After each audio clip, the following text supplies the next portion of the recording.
About half of them said that their eating habits stayed about the same, but it was interesting that 32% of these folks that were evaluated said that they became healthier. They made choices to change their eating habits and start to eat healthier foods.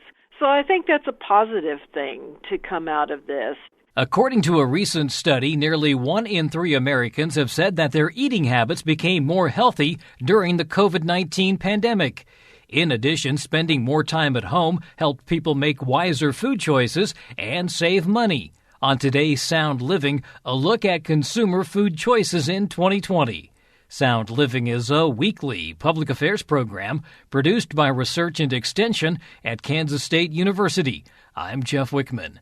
Kansas State University Food Safety Specialist Karen Blakeslee, who is also coordinator of the university's Rapid Response Center, says the study shows that making changes in your diet or your eating habits to be healthier can really impact your health in the long run. Karen, there was a study done by the International Food Information Council that looked at some of the things that happened food choice-wise in 2020. Kind of a fascinating study in terms of what they found, especially in terms of eating habits and those who said they were learning to eat healthier. Yeah, the opportunity, I guess you could say, that we got to stay home more really opened up some new doors for people in working from home, but also eating at home more often. And the study looked at what consumers said as far as, what did they cook at home or did their eating habits change? And about half of them said that their eating habits stayed about the same. But it was interesting that 32% of these folks that were evaluated said that they became healthier. They made choices to change their eating habits and start to eat healthier foods. So I think that's a positive thing to come out of this. It's been hard to find positives in this last year, so maybe that's one good thing people have done to change their eating habits. And it is a good thing because it doesn't really matter what age you're at. Making some sort of changes in your diet or your eating habits to be healthier, make small switches at any age can really impact your health in the long run. So it's a good thing to see that people did make those choices. It was interesting to see that there was a large increase in cooking meals from scratch, especially those simple, easy-to-prepare foods, but also people were trying new recipes and, as you mentioned, cooking with family. And another thing that seemed to catch on, especially early on, was baking homemade bread, which is kind of a science. It's not really an easy thing to do. Yeah, that was interesting how people just, I think these are people that probably have said, I'd like to do that someday. Well, they got their chance, and so they decided to start to learn how to bake yeast bread, which, like you say, is a science in itself. It takes a little practice to do that. I know when I went to grocery stores and looked for baking supplies, it seemed like the yeast section was cleared out all the time. So you could tell that people were definitely trying to learn or ramping up, I guess, their baking experiences, and also working with their families, with their kids, teaching them how to bake bread or even just cooking in general, because that really, it's a science experiment, and with the kids at home at the same time from school, that could be incorporated into a science class because it uses math and thinking skills and make sure you read the recipe first. So there's a lot of things that go into that in order to come out with a successful product. Also finding out that there's a big difference between a tablespoon and a teaspoon. Absolutely, because some recipe, the ingredient list is written with abbreviations. So a teaspoon is usually TSP and tablespoon is TBSP. So knowing what that stands for can make a huge difference in the outcome. I will even give my own experience back when I was learning to bake myself and trying to make biscuits, and I mistakenly read the baking powder amount in tablespoons instead of teaspoons. And they were not very good biscuits. They were quite hard. So it really does pay in the long run to really read the recipe and understand what the measurements are and knowing which tools match up to that measurement, too. It's also nice because a recipe gives you the idea of how things flow logically when you're cooking and how you add ingredients and how you work those ingredients in. And sometimes things are done in separate bowls, and that's another reason why it's important to follow those recipes. It really is. How you mix a recipe together can drastically affect the outcome. If you just dump everything in a bowl and mix it up, it's probably not going to turn out like you would hope it would. But if you follow the directions, and if it says to measure out like the flour, the sugar, the salt, and the baking powder in one bowl and mix that together, and mix the liquid ingredients together and then combine the two, that's going to make a much better product in the end. So following those directions really does affect the outcome of whatever product you're trying to make. When it comes to making simpler meals, that was another thing that seemed to be at a higher rate during the pandemic.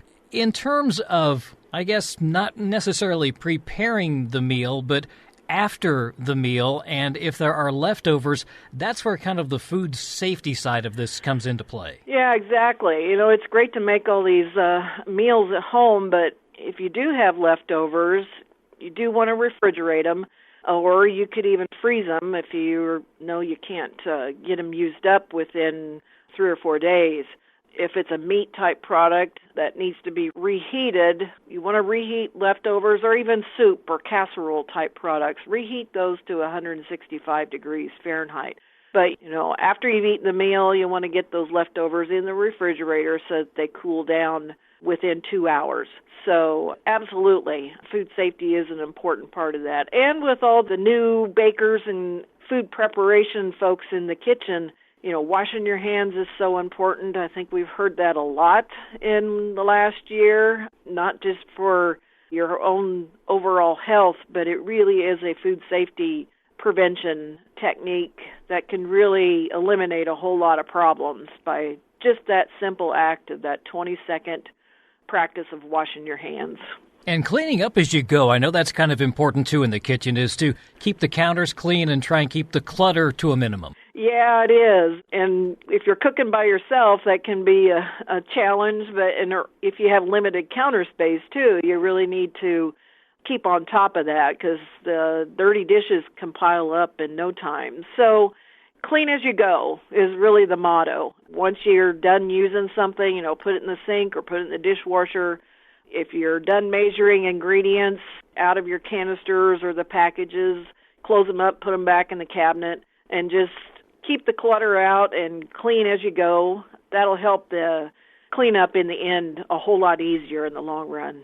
I saw that a lot of people have kind of started that nesting type activity where they start rearranging shelves and doing things like that. And I'm assuming that a lot of people have tackled the kitchen already. But if they haven't, this would be a good time to really go through and look at your ingredients and try and make things a little bit easier to find, a little bit more in line with maybe how you'd find it in the grocery store. Well, yeah, you know, that's a good time to clean out your cabinets and also look at expiration dates. There are some ingredients that do lose their functionality over time. For example, like baking soda and baking powder. You know, there is a date on those containers, so it's a good idea to pay attention to those. If you find some things that have been hiding in the cabinets, like a bag of dried up hard marshmallows, they may not be so tasty anymore. So clean out those cabinets, clean up any messes that have occurred from tears in packages. One thing that I like to do is, you know, like with bags of pasta, is actually put them in empty canning jars. That way I don't end up tearing any packages, and that keeps them contained a little better. And so reorganize, label things. If you don't know what it is, you're not going to know how it should be used or what it should be used for. So if it doesn't have a label on it, figure out what it is and put a label on it. We are slowly getting close to spring, so it's a good time to do a little spring cleaning as you're going through your cabinets. I also noticed, according to this study, that about 30% of the people were starting to pay a little bit closer attention to nutrition facts labels, while a similar number were still not all that interested. But it really is important to look at that nutrition label, especially if you're trying to watch certain things in your diet. Yeah, exactly. Some things to point out about the nutrition facts label. It was just recently updated here within the last couple years, and one thing they've added is the grams of added sugars. And so this is a reflection of what amount of sugars were actually added to this product. And the USDA recommends that we limit our added sugars because, that's something that can lead to obesity and other health issues. So that's one thing to look at. Look at your sodium intake. The sodium value is on there. It also lists other nutrients like vitamin D and calcium and iron and potassium. Those are 4 vitamins and minerals that we really need to pay attention to in the foods that we eat. So look for those, not just the calories, but also what's the recommended serving size. That really should be one of the guides as to how much of that food that you should eat. It may not be the entire package. It may be 2 or 3 servings inside that package. So take a look at that. There's a lot of really good information on there that can really help you make more healthful choices. Probably not too surprising, but there was an increase in eating more comfort foods, and sometimes comfort food doesn't just necessarily mean your favorite entree. It might also mean your favorite cake, pie, donuts, that kind of thing. Yeah, exactly. I know that's something that we all, when we get stressed or anxious about things, comfort foods make us feel good. Just be mindful of that. Limit those. I'm not saying don't eat them at all, but I think they can fit into your diet. Just be mindful of how much you're eating. One way to think about it is to do a term that I discovered, it totally makes sense, is called a dessert flip. And instead of a large piece of cake with a little fruit garnish on top, like one cut up strawberry, eat a smaller piece of cake and more fruit on the side. And that way you get more of that fruit and more nutrition in that and not so much added sugar. So be mindful of that. You can still satisfy your sweet tooth, but just do a dessert flip, and you'd be surprised how easy that is. I read a study of college students that they showed pictures of, a big piece of cake with a little strawberry and a small piece of cake with more fruit on them. And more often not, those kids chose the small piece of cake with a lot of fruit on the side. So it's mind over matter, I guess. Just be mindful of that, and you can really help yourself in making healthy choices. And I know a lot of people probably made that as one of their New Year's resolutions, was to eat healthier in the new year. And hopefully people who started that last year will continue this year. Well, that's what we hope for. You just have to be intentional about it and try not to slip too much. It happens to all of us. But, if you do, then take note of that and get back on track. The more you do that, the more it becomes a habit. And that's really kind of the goal, is to make good food choices a habit. You have a number of publications that people can look to for more information. What are some of those that might be of interest? Well, one thing to look at is not just from here at K-State, but, the new dietary guidelines just came out. So you can go to the Choose My Plate website, choosemyplate.gov, and take a look at the guidance that's out on that now. Here at K-State, we've got many nutrition publications, many food safety publications. You can find links to a lot of those on my website, which is the Rapid Response Center, and that's at ksre.ksu.edu/RRC. That's K-State Research and Extension Food Safety Specialist and Coordinator of Kansas State University's Rapid Response Center, Karen Blakeslee. More information is available at county and district extension offices and online at rrc.ksu.edu. Sound Living is a weekly public affairs program produced by Research and Extension at Kansas State University. I'm Jeff Wichman, and this is the K-State Radio Network.